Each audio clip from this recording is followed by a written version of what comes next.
सत्य की खोज एपिसोड 1 में आपका स्वागत है। आज हमारे साथ प्रभु के दास पादरी जितेंद्र जीत सिंह जी है। आज प्रभु के दास सत्य की खोज के संबंध में बाइबल पर आधारित हमारे कुछ प्रश्नों का जवाब देंगे। तो आइए वीडियो को शुरू करते हैं। हमारा पहला प्रश्न है, जब आप मसीह यीशु को नहीं जानते थे तब आप आध्यात्मिक सत्य के विषय में क्या समझते थे?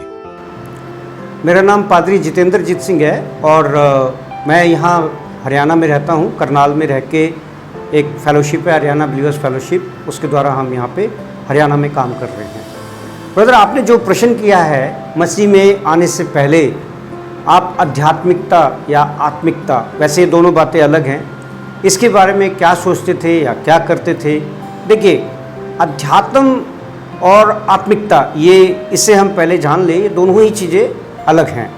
खैर, हम उस मुद्दे पे नहीं जाएंगे, लेकिन अध्यात्म की फिलॉसफी जो हम यीशु मसीह में आने से पहले जिसे मैं फॉलो करता था, वो पूरी की पूरी भले कामों के ऊपर आधारित थी। भले काम क्या होते हैं?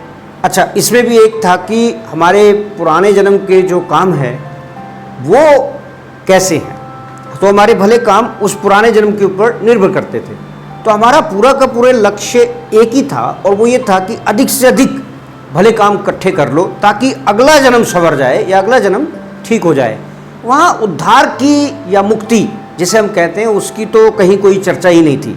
तो हमारे लिए अध्यात्म या आध्यात्मिकता पूरी की पूरी कुल मिलाकर के एक ही चीज़ पर आधारित थी, और वो थी भले कामों को इकट्ठा करना। भले काम कैसे इकट्ठे करेंगे? आप भलाई के काम करके करेंगे। आप कहीं किसी गुरुद्वारे में जाके या मंदिर में जाके या किसी पूजा स्थल में जाके आप लंगर बांट सकते हैं। आप कुछ ऐसा काम कर सकते हैं जिससे आपके जैसे जीव, सामने वाले व्यक्ति को कुछ शांति मिले, उसका कुछ भला हो जाए। तो ये आपके लेखे में भला का काम जो आप करते थे वो जुड़ता चला जाता था। अब ये जितना ज़्यादा जुड़ेगा उसका एक ही मतलब निकलेगा कि आपका अगला जन्म इस जन्म से अच्छे उस जन्म में पैदा हो जाए। अब कब मुक्ति होगी तो उसकी तो कोई वहाँ पर चर्चा है नहीं है। वैसे अलग अलग फिलॉसफीज़ हमें मिलती हैं, गुरु से मुलाकात हो जाए, या फिर कोई आत्मिक प्रकाश आपको मिल जाए, या फिर जैसे कहते हैं कृपा या नदर या मेहर आपके ऊपर हो जाए, पर वो कब होगी कोई निश्चय नहीं है। अब जहाँ तक बात आत्मिकता की है तो ये तो बिल्कुल एक अलग ही विषय है, हम उसको आज नहीं छेड़ेंगे, फिर कभी। लेकिन ये दो बातें आप ध्यान में रख सकते हैं, आध्यात्मिकता और आत्मिकता अलग है। अध्यात्म में आप केवल और केवल एक ही काम करते हैं, भले काम इकट्ठे कर लो या फिर परमार्थ का ज्ञान पालो, जो बड़ा कठिन होता है। तो ये आपके जो पहला प्रश्न आपने किया उसका जवाब है, वहाँ मुक्ति नहीं है। इस बात को आप ध्यान में रख सकते हैं। हमारा दूसरा प्रश्न है, बाइबल पर आधारित सत्य की खोज क्या है? ये जो प्रश्न आपने किया है, ये एक समय मैं लखनऊ में एक बार किसी को यीशु मसीह के बारे में बता रहा था कि सत्य जो है यीशु मसीह में पाया जाता है, और हमारे सामने से एक मुर्दा जा रहा था। लेकिन उसके जाने से पहले वो व्यक्ति मेरे किसी भी तर्क को सुनने के लिए तैयार नहीं था। तब मैंने एक छोटी प्रार्थना की और मैंने कहा, इस सत्य को जो मुझे मिला है, काश कि ये व्यक्ति को भी यही सत्य मिल जाए तो कितना अच्छा हो। और मैं सोच में पड़ गया कि मैं इसको कैसे कायल करूं, निरुत्तर करूं।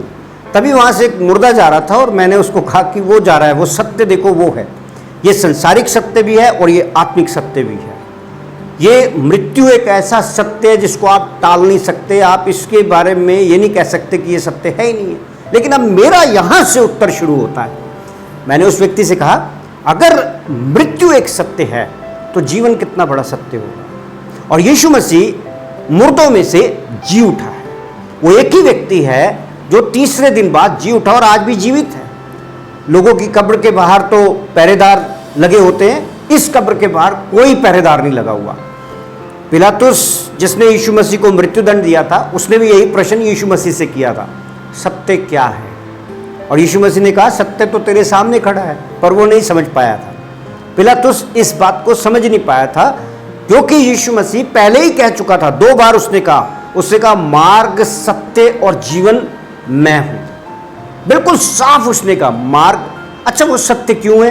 क्योंकि वो परमेश्वर स्वयं है और वो खुद देहधारी होकर नीचे उतरा है। हम सत्य की ओर नहीं बढ़ रहे हैं, याद रखिए, हम सत्य की ओर नहीं बढ़ रहे हैं, हमने सत्य को पा लिया है। यही तो यीशु मसीह ने कहा, तुम सत्य को जानोगे और सत्य तुम्हें स्वतंत्र करेगा। अब ये स्वतंत्रता क्या है? ये वही स्वतंत्रता है जिसकी हमने थोड़ी देर पहले पिछले प्रश्न में उत्तर देने की कोशिश की थी कि वहां मुक्ति नहीं है, यहां पर मुक्ति है। आप किससे स्वतंत्र होते हैं? आप कर्मों से स्वतंत्र होते हैं, आप पापों से स्वतंत्र होते हैं, आप गंदे लुच्चे कामों से स्वतंत्र होते हैं, आप आपके पुराने मनुष्यत्व से स्वतंत्र हो जाते हैं। आप इस जीव चक्र से ही स्वतंत्र या संसारिक चक्र से ही स्वतंत्र हो जाते हैं और आपका मिलन ईश्वर के साथ में हो जाता है। यीशु मसीह इसी सत्य की बात कर रहा था। कहते हैं सत्य वो है जो तुम्हें स्वतंत्र करेगा। और ये वो सत्य कहाँ है? वो सत्य यीशु मसीह ने कहा, मैं हूं, मैं स्वयं सत्य हूं। सो हम सत्य की ओर नहीं बढ़ रहे, पर हमने सत्य को पा लिया है और अब हम सत्य से आगे की ओर बढ़ रहे हैं। वो क्या है उसको हम फिर कभी उसके ऊपर चर्चा करेंगे। आज मेरे ख्याल ये इस प्रश्न का ये उत्तर ही बनता है, हम सत्य की ओर नहीं बढ़ रहे हैं, हमने सत्य को पा लिया। जिस क्षण आप यीशु मसीह को जानते हैं, आप सत्य को पा लेते हैं आप, और वो सत्य आपको स्वतंत्र कर देता है। किन बातों से? मैंने अभी अभी आपको दोहरा दी। हमारा तीसरा प्रश्न है, जीवन मरण जो सांसारिक सत्य है और जो अनंत जीवन बाइबल बताती है, इस विषय में आपका क्या कहना है? आपने बहुत अच्छा प्रश्न किया और ये प्रश्न बहुत समय पहले मेरे एक विद्यार्थी ने मुझसे किया था कि अनंत जीवन क्या है। यीशु मसीह के पास में परमेश्वर के वचन में पतरस ने एक बार कहा, प्रभु तुझे छोड़ के कहाँ जाएं, अनंत जीवन की बातें तो तेरे पास है। यीशु मसीह ने उन्हें पहले कह दिया था यूहन्ना 14:6 में और यूहन्ना 8:32 में, सत्य तुम जानोगे, सत्य तुम्हें स्वतंत्र करेगा। लेकिन अब इस अनंत जीवन का उत्तर यीशु मसीह बड़े ही जबरदस्त शब्दों में देते हैं और वो आपको, यदि आप पढ़ना चाहें तो यूहन्ना के 3 अध्याय को पूरा पढ़ लीजिएगा। एक रात यीशु मसीह के पास चोरी छिपे एक धार्मिक गुरु, धर्म गुरु आता है, उसका नाम निकोदेमुस है, और वो आकर यही प्रश्न करता है, अनंत जीवन पाने के लिए मैं क्या करूं? ये प्रश्न बार बार बार आपको दोहराया जाएगा, मिलेगा। और यही नहीं, परमेश्वर के जो लोग हैं, बाइबल पवित्र शास्त्र में ही नहीं बल्कि दूसरे धर्म ग्रंथों में भी आपको ये प्रश्न बार बार सुनने के लिए मिलेगा। लेकिन मैं उतनी गहराई में ना जा करके मैं एक बात कहूंगा, मसीही जीवन और जीवन जो बाकी के जो दूसरे जीवन हैं उनसे फर्क कैसे है? मसीही जीवन दूसरे जीवनों से कैसे फर्क है? दूसरे जीवन में जैसे आपने भी कहा कि वहाँ शादी करो, जो संस्कार हैं, बच्चे संतान उत्पन्न करो, विवाह करो, घर परिवार की देखभाल करो, बुजुर्ग हो जाओ और जब सब सही हो जाए तो ध्यान मग्न हो जाओ, संन्यास ले लो और मर जाओ, खत्म हो जाए। ये आप आपने अपनी जिम्मेदारी पूरी कर ली और उसके बाद में आपको एक टैग लगाते हैं, आपको एक अच्छा सा एक नाम देते हैं, स्वर्गवासी सो एंड सो। अब यहीं से ही फर्क शुरू होता है। वहां पर जिस दिन आपकी मृत्यु होती है उस दिन आप स्वर्गवासी कहलाते हैं। यहां पर जिस दिन आपने यीशु को ग्रहण किया, जिस दिन आपके ऊपर अनुग्रह, यहां अनुग्रह बहुत महत्वपूर्ण शब्द है, जिस दिन आपके ऊपर कृपा, उसका एक और शब्द भी है, अनुग्रह ईश्वर का हो गया, यानी आपकी मुलाकात प्रभु यीशु मसीह के द्वारा परमेश्वर से हो गई, उस दिन कुछ आपके साथ हो जाता है। अब ये कुछ जो होता है, ये वो निकोदेमुस के साथ यीशु मसीह ने चर्चा की है। मैं चाहता हूं ये कुछ, समथिंग दैट हैपन्स, कुछ जो आप में होता है, उसको आप बाइबल से ही देख लीजिएगा, उसे हम एक दूसरे शब्द में नया जन्म भी कहते हैं। उस दिन से, दैट वेरी डे, उसी दिन से आप स्वर्गवासी हो जाते हैं। मतलब संसार में हैं, लेकिन अब जितेंद्रजीत सिंह स्वर्गवासी जितेंद्रजीत सिंह है और आपका अनंत जीवन आरंभ हो गया है। अब आप इस संसार के नहीं हैं। पौलुस कहता है ये बात, हम इस संसार के नहीं हैं, हम यहां परदेसी हैं। इफिसियों की किताब में आप पढ़ लीजिएगा, इफिसियों के पत्र में लिखता है वो बार बार, हम मुसाफिर हैं, वो दूसरा शब्द इस्तेमाल करता है। वो कहता है हम संसार में से होके जा रहे हैं, संसार से प्रभावित जरूर होते हैं, लेकिन याद रखना है हम स्वर्गवासी हो गए और हम अनंत काल में प्रवेश कर चुके हैं। जन्म मरण का चक्र, संसारिक चक्र से छूट गए हम। स्वर्गवासी जितेंद्रजीत सिंह अब स्वर्ग के गुण, दूसरे शब्दों में एक गीत भी हम गाते हैं, वो इंग्लिश में है, हिंदी में मुझे उसका अनुवाद नहीं मालूम। Heaven came down and feel the glory, स्वर्ग मुझ में आ गया और अपनी महिमा से उसने मुझे भर दिया। अब मैं स्वर्ग को लेकर के घूम रहा हूं। ये एक मसीह जीवन है। अगर आप इस स्वर्ग को लेकर नहीं घूम रहे हैं तो फिर मसीह जीवन आपका नहीं है। तो मेरे को ना एक इसके लिए इन सारी बातों के सार में एक छोटी कहानी में बताता हूं। एक विद्वान संत हुए हैं, मसीही संत साधु सुंदर सिंह। उन्होंने एक बार ऐसे प्रार्थना की, हे प्रभु मुझे नरक में भेज दे। तो सुनने वाले ने सुबह उठ करके उससे पूछा कि साधु जी सारी रात आप ये प्रार्थना क्यों करते रहे कि तू मुझे नरक में भेज दे। तो साधु जी कहने लगे, कमाल है, स्वर्ग मेरे पास है, अगर मैं नरक में भी होऊंगा तो स्वर्ग बना दूंगा वहां पर, क्योंकि मैं स्वर्ग को लिए घूम रहा हूं। यह है मसीही सोच। अगर यह सोच आपके पास में है तो मैं आपको कहूंगा आपके नए जन्म का अनुभव हो गया है। आप अनंत काल में प्रवेश कर चुके हैं। वो संसारिक जीवन से अलग है। वहां पर कहते हैं मरने के बाद, यहां पर कहते हैं इसी समय आप प्रवेश कर चुके हैं, उस जीवन को जीना शुरू कर दिया है। हालांकि पूर्णता में नहीं, पर कुछ झलकियां आप उसकी दिखा सकते हैं यहां पर। तो यह जीवन आपके पास होना चाहिए।